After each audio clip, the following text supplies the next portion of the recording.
ভেঙে খান খান তৃণমূল, শুভেন্দুর বৈঠকে বেসুরোরা।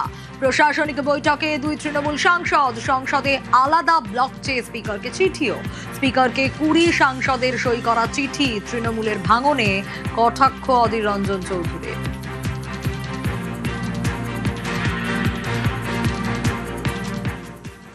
যেটাকে বলে পোয়েটিক জাস্টিস। আপনি যেমন করেছেন আজ তেমন ফল পাচ্ছেন।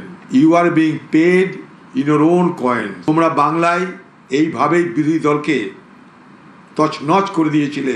আমাদের নির্বাচিত মিউনিসিপ্যালিটি, নির্বাচিত জেলা পরিষদ একটার পর একটা ধ্বংস করে দিয়ে জবরদস্তি পুলিশ প্রশাসন মস্তানকে ব্যবহার করে তোমরা নিজেদের দলে সামিল করেছিলেন। এটা প্রমাণ হয়ে গেল যে অন্যায় পাপ দীর্ঘদিন স্থায়ী হতে পারে না।